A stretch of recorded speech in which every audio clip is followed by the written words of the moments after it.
right, we are in chapter 9 of our Apologetics book that we're looking at. We're reading The Reason for God by Tim Keller, for those of you who are newly joining us. And the reason we're doing this is for us as Christians.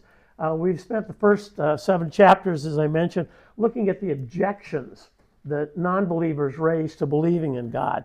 We saw how to deal with those objections. We saw where the strength of our faith lies in that. Last couple of weeks we have been looking now on kind of the opposite side of the coin. We've been looking at the clues and the things that God leaves in his universe that point us to him, that tell us that he exists. And the whole key here, as you've been coming here and as you're listening, is not that you can come away with deep knowledge of physics or apologetics, but that you can see that the faith that you exhibit in God, that you have placed in Jesus Christ, is not a blind faith. It is a faith that is based on well-reasoned, thought-out, rational conclusions. I make it a point to kind of push on us each time the understanding. You're never going to get a 100% absolute proof that God exists, who Jesus is, or that God doesn't exist. There's always going to be an element of faith. But that being said, faith does not mean ignorance, or it does not mean acting out of unknowing thought. It means you've looked, you've thought about Jesus Christ, who he is, the evidence that has been left for you that shows that your decision to follow him is the right one. And today we are continuing down that path because we're going to look at the knowledge that God has left in us, inside all of us, both both saved and unsaved, about who he is, that should lead us to that conclusion. And just recapping real quickly, last week we looked at all of the evidence that God left in the creation around us. You take a look up at the sky and you see his handiwork up there. Astronomers will look up there and they will tell you that it runs like the most advanced, most technically perfect clock that there has ever existed. You can look up there, you can order your life by the moon, by the sun, by the stars. God himself tells us in the book of Genesis, he put it up there precisely to be a calendar for us so that we would know days, weeks, months, years.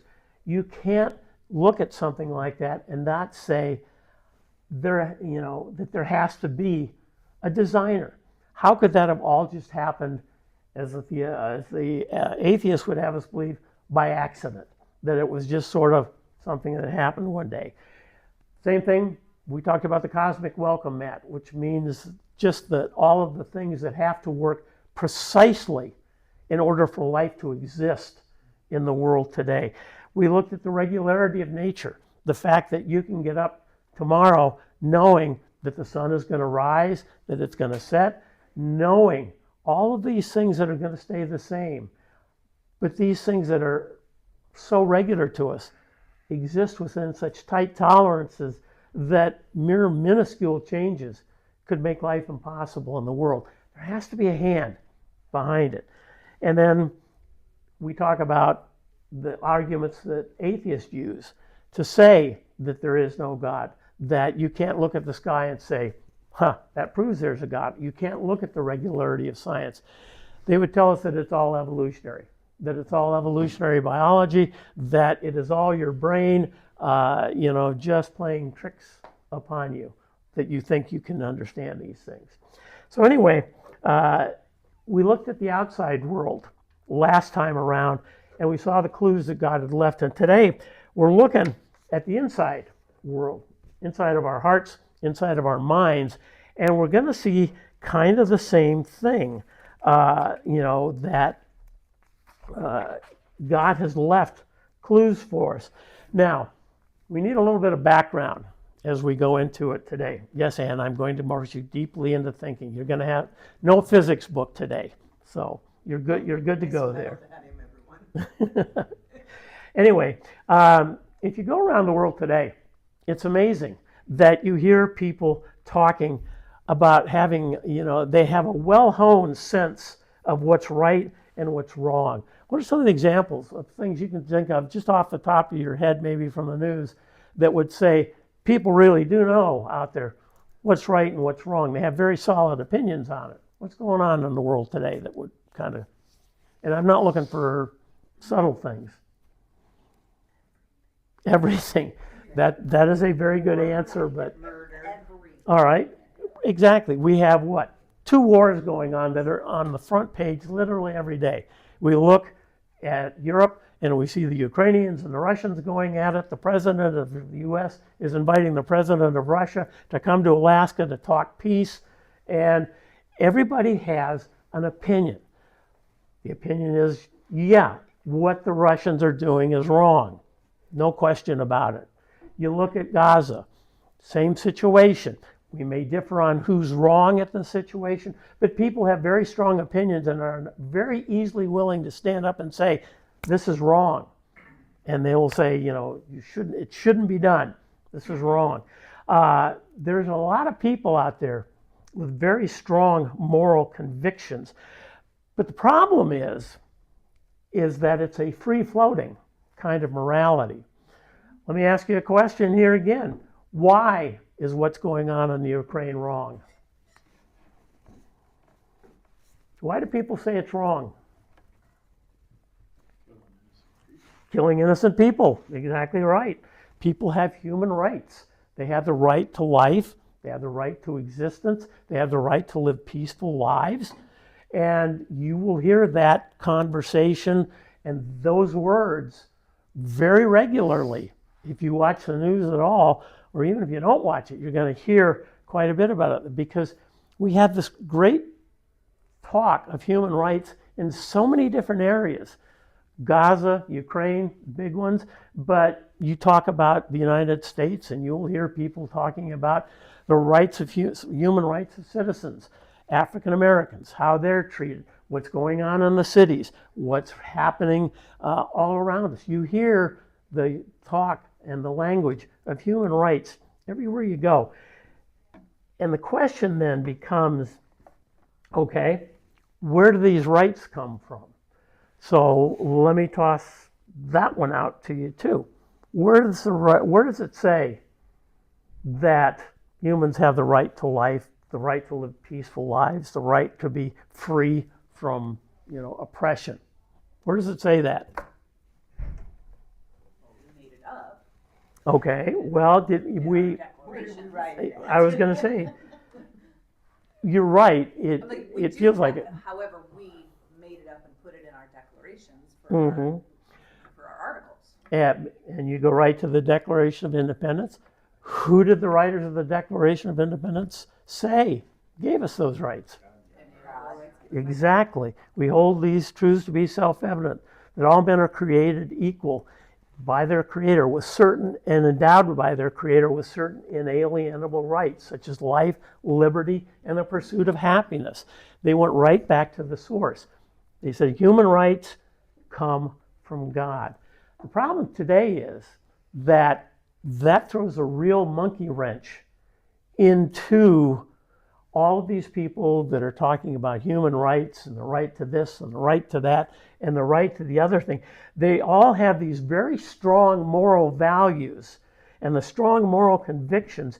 What they don't have is they don't have any visible basis for why some things are good and why some things are bad. In fact, the prevailing view today is something that we should not be opposing our moral views on others. How many times have you heard that in political discussions, and not just in this country, by the way, but around the world? You can't force your view of morality on me. It's what we call moral relativism. And so if you have these strong convictions, these strong moral convictions that things are evil and things are good, but you also believe I can't force my morality on someone, I can't impose my moral views on someone because they have the right to their own, you've got a problem. You cannot deal with, because you can say we have human rights, but you can't say why. And that's a real issue. Let me just give you a quick definition here. When we talk about something as moral, moral is an orientation towards right and wrong or just and unjust that is not established by our own actual desires or preferences, but are believed to exist apart from them. And the reason they're believed to exist apart from them is because that gives us a standard by which we can judge our desires and preferences. If I have a desire to do something, do I just go ahead and do it? Or do I think to myself, I have a moral code? Or maybe I don't even think I have a moral code, but I'm a Christian. So that tells me, is my desire good or bad? That's what we're talking about right there. Because, you can think, I have a desire to go out and sleep with my neighbor's wife. Is that right or wrong? Wrong. Totally. Wrong, okay, exactly, wrong. And the reason you can say that it is wrong is not just because I feel that it is wrong, but because you can look outside yourself and you know that there's a morality. We find ours in the Bible, no question about it. That's where we find our outside source that judges our desires and our preferences. We always look there. That's how we know something is right or wrong. But if you don't have that, then you don't have any outside standard by which to judge by. And you, by the way, are in a problem in that you don't have an outside standard by which to judge someone else's actions. Christians judge actions, and we do so based on what the Word of God says, what the morality is, or what God has said is right and what is wrong. Now, I kind of want to break down that definition a little bit more, because there's like 3 different areas that it talks about. It says moral obligation is a belief something should not be done. And if something should not be done regardless of what we want or desire. Think about that a little bit. How difficult is it when you want or desire something to tell yourself, no, this is wrong? Depends on what it is. But Well, okay, I know. it can be really difficult. Yeah, it can be really difficult, and it can be really difficult because we may want it for a very good reason. We may want it because we think we need it, or, because it's something we could use that would really help. And we're not wanting it so that I can go do something bad. I always think of, you're driving your car one day and, you hear that clunk, clunk, clunk. It says, oh Lord, I need a new car. And so you desire a new car. It's not a bad thing, not a bad thing at all. But how you get that new car? If you're driving by the car lot and you see a brand new, beautiful Cadillac Escalade sitting on the lot, and you say, I know where the keys to that are. And I could just, I need a car, get me back and forth to work, get me back and forth to church. You use that big Escalade, bring people to church with me. So maybe I just go and find those keys and quietly drive it off the lot. Yeah, this is where, like I said, the desire, the need for the car is not wrong. But when we use that desire, we know, even though I desire it, even though it's a good reason, I have to do it the right way.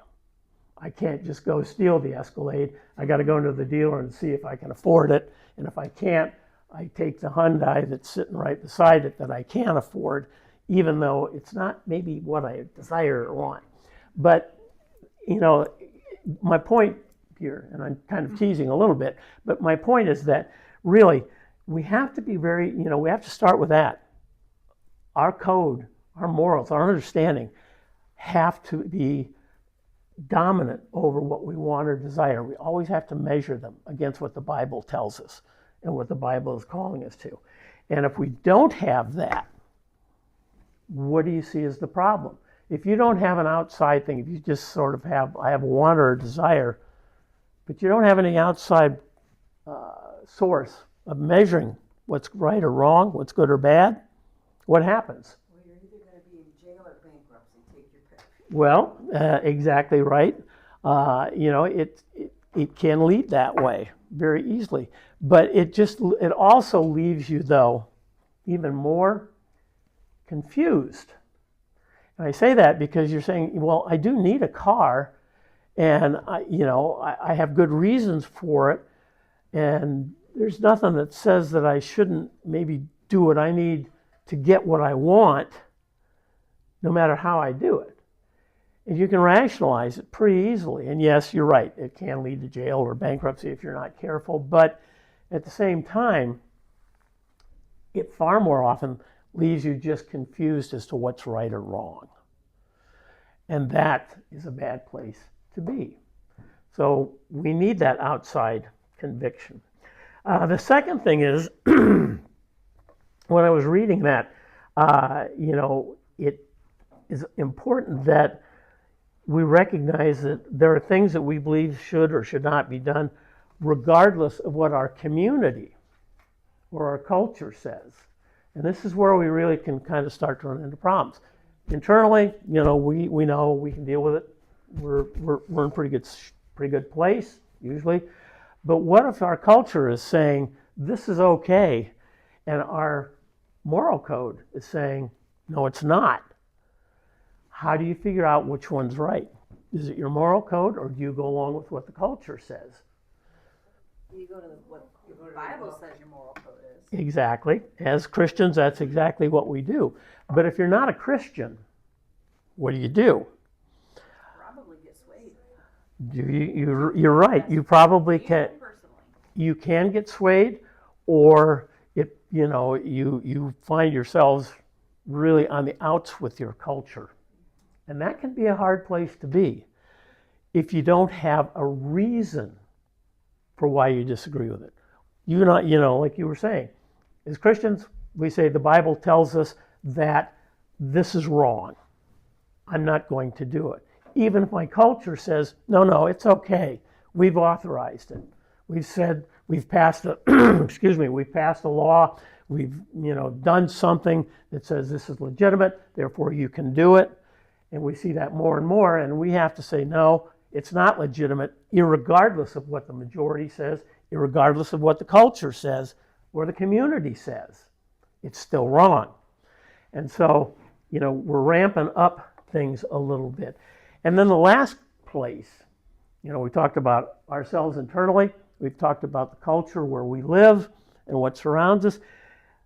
There are other cultures outside of us, and they may disagree with us. Do we have the right to say, you're wrong in what you're doing? Because if we don't have, like you were saying, our biblical standards, if we don't have an outside objective source that we can say, that's wrong, we can't. We just have to look and we say, I don't know. What's the classic example, if you want one, of what we're talking about with other cultures, where we say what you're doing is wrong and we're going to stop it? Germany, World War II. Japan, World War II. Exactly right. If you as a culture have reached this place of moral relativism we're talking about, you can say, as a culture, we wouldn't do that. But that's us. You guys can do what you want. Means you turn a blind eye to what the Nazis were doing in Germany in World War II. You don't go to war with them. You don't say, I am going to require you not to do this, and I'm going to require you by force of arms not to do this because what you're doing is wrong. You got to have a basis for why something is wrong. This is where moral relativism that I've been talking about is such a disaster for the world, because how many people can look at what's going on in Ukraine and say, well, I don't like to see it, but I'm not going to say that it's necessarily wrong, or I'll say that it's wrong, but I'm not going to be able to tell you why it's wrong. And therefore it continues. It goes on. And we see cases like that all around us all the time. So anyway, this is pushing in the direction of us as individuals, because I'm, kind of getting you to see again something that God has placed in us that tells us he exists and that we're right in believing in him. But before we get there, what would the outside world that does not believe in God, what does the secular world that doesn't believe in him say causes us to think that something is right or something is wrong? What is it the secular world wants to say gives us a belief that something can be right or wrong? What is it that the secular world says gives us those human rights that we were talking about earlier, the ones we talked about in the Declaration of Independence? The guys that wrote the Declaration said it's clear, they come from God. Well, if you don't believe in God, where do those rights come from? Okay, evolution, and that, by the way, is one answer. The evolutionary biologists love to tell us, the only reason that you believe things are right or are wrong is because way back when we were all just, kind of traipsing around in our villages and with, learning things. All we wanted to do was make sure that we survived so that our children could survive, so that their children could survive. So we discovered that if I was nice to people and took care of them, that maybe I had a better chance of my children surviving than not. And quite honestly, you can find lots of big books written by evolutionary biologists that make that very case. Been around for about 60, 70 years now that they really have been pushing that. But what's the problem with saying that, evolutionary, if I was nice to my neighbor, that therefore I had a right, or not a right, but a better chance of getting my children to move along and to have their children and to live in peace? What other answer might we give? I think a lot of people depend on the government to tell them what their what their value is. Mm-hmm. Well, the government says that it's okay, so therefore it must be okay. And that is another one.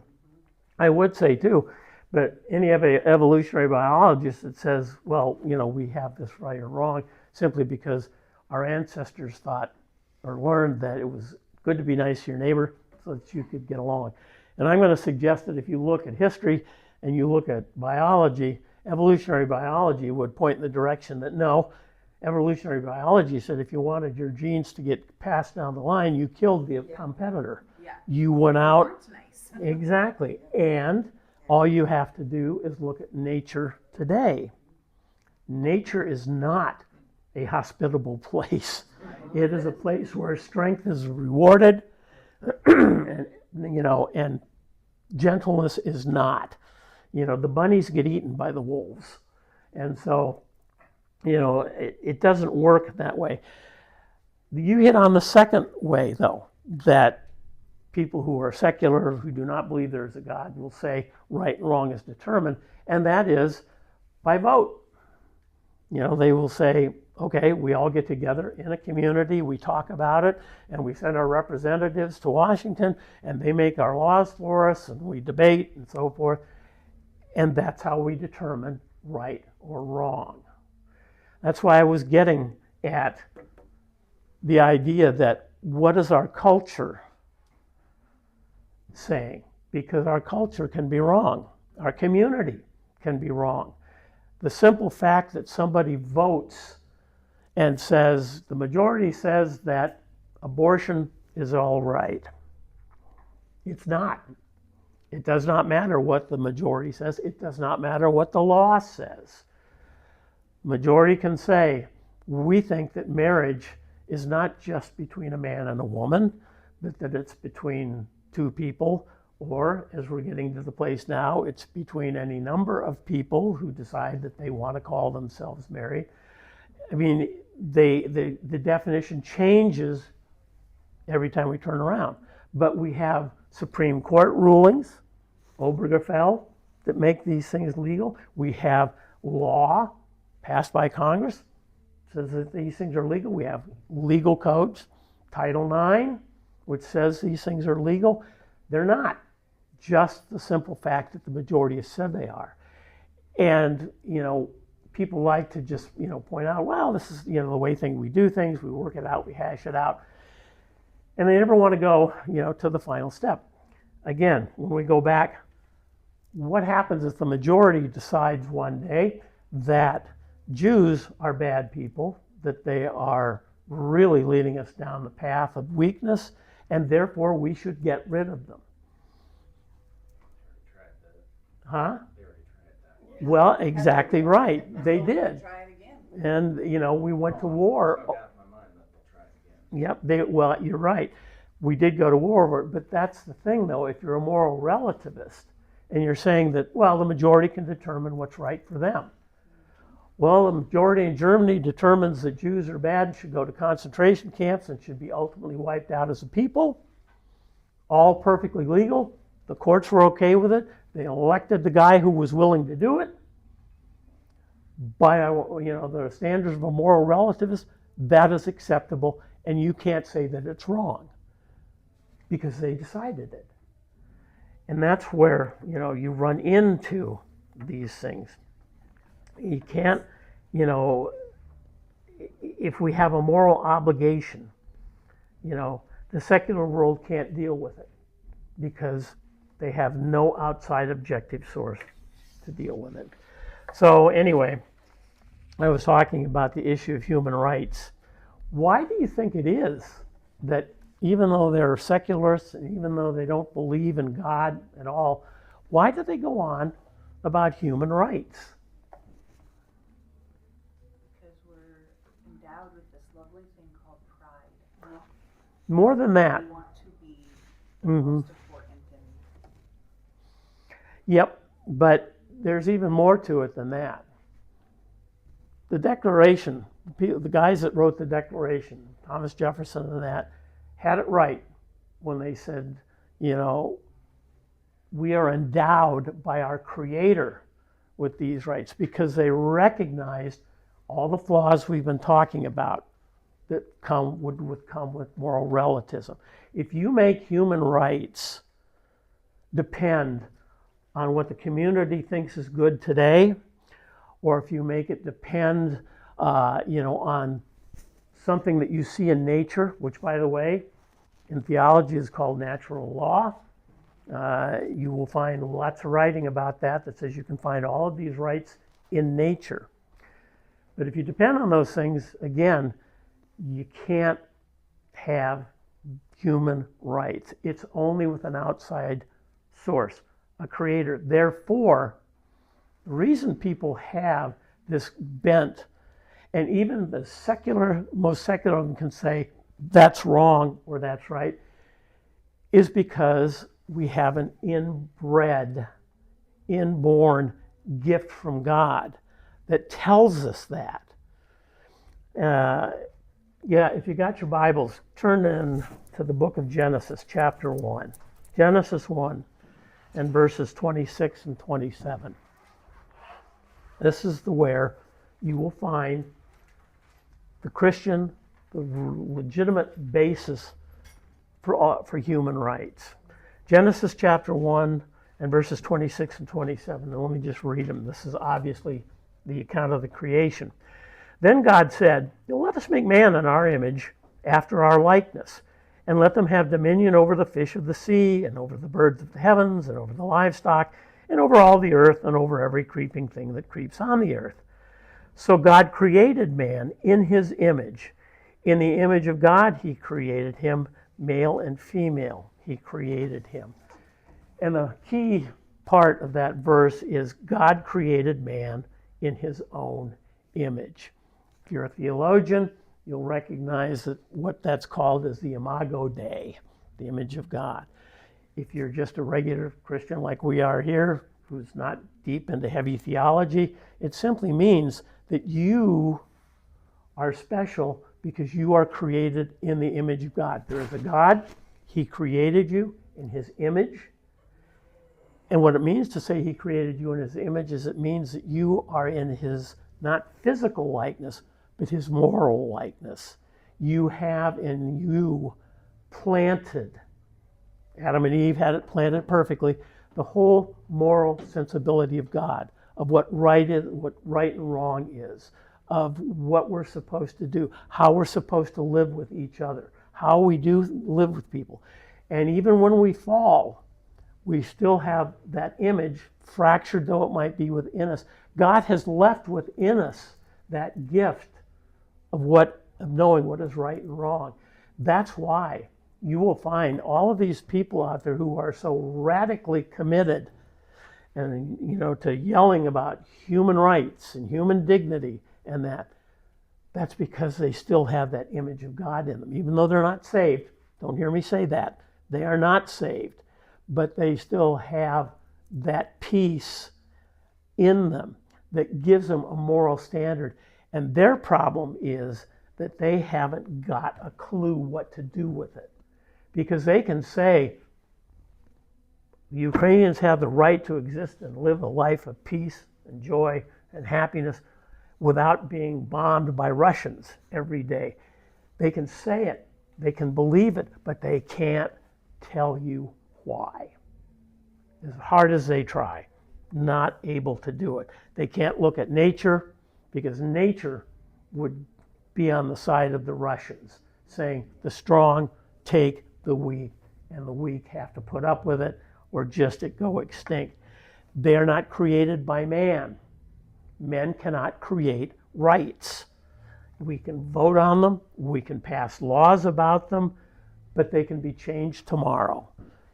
If you put your basis for human rights on what the community says today, you can't trust it because the community changes every day and can change tomorrow. If you put your belief in human rights on the idea that the evolutionary biologists give us, that they are a utility, that they're good for us because it encourages evolution. By being nice to each other, we encourage everybody to be nice to everybody else, and we kind of move along and we grow and we change and we persevere and go forward, and that'll change too.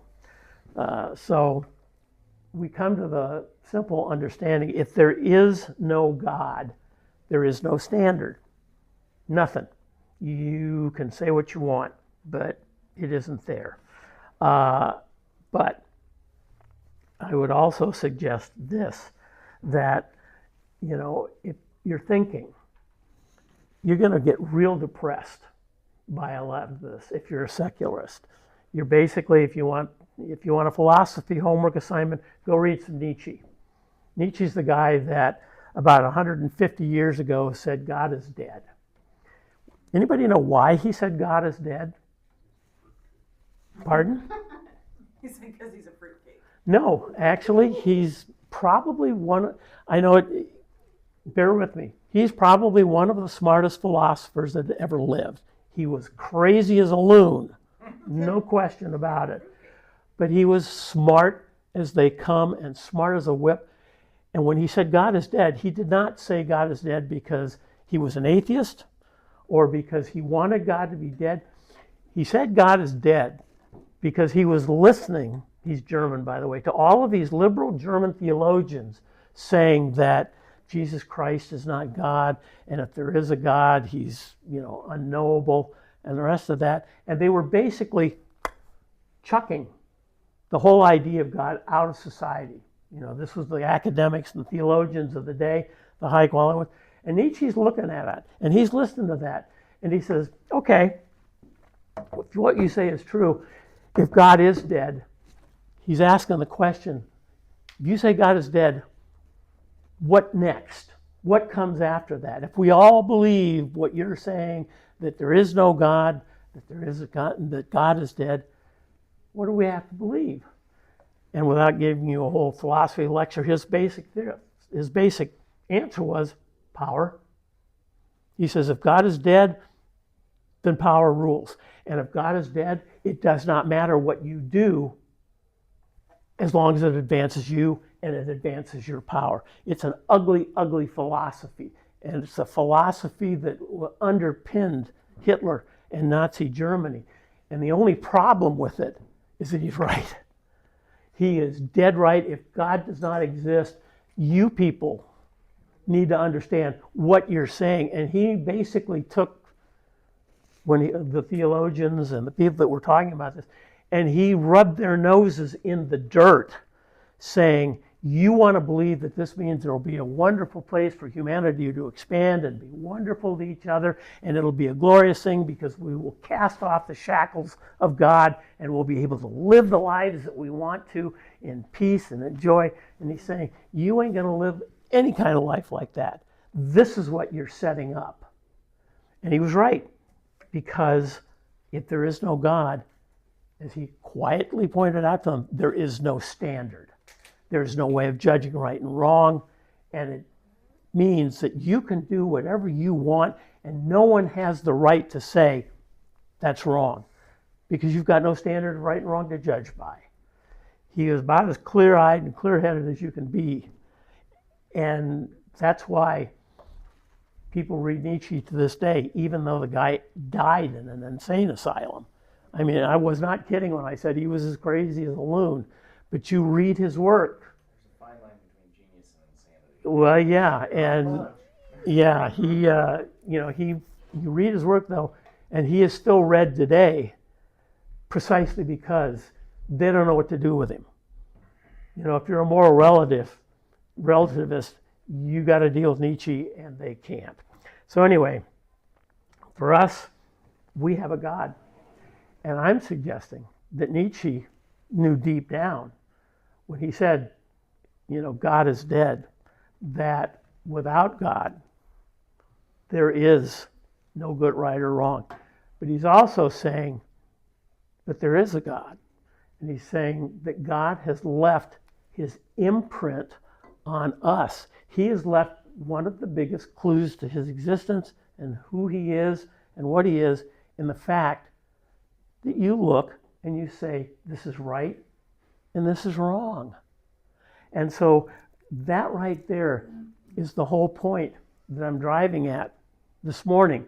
And that is the simple fact that you, and quite literally everyone around you, saved or unsaved, says, I believe that there's a right and wrong in the world. And you can tell them why you believe that. And I would say that's because God himself planted it in you. He left inside you his image, a very pointed clue that he exists. And when you say, I believe in Jesus Christ, and you commit yourself, you make that the step of faith of believing and asking him to be your Savior, it's probably the smartest thing you do, and it is based on very good, solid, strong evidence. One of the strongest pieces of evidence being, you know what's right and wrong, right there. So I think we will leave it at that for today. It's almost time for Scripture. As I've kind of ended in the past, when you ask yourself, what's the best explanation for the fact that right and wrong exists within us? Is it the atheist who says, well, we're an accident of the universe, a cosmic accident, and there's no anything behind it?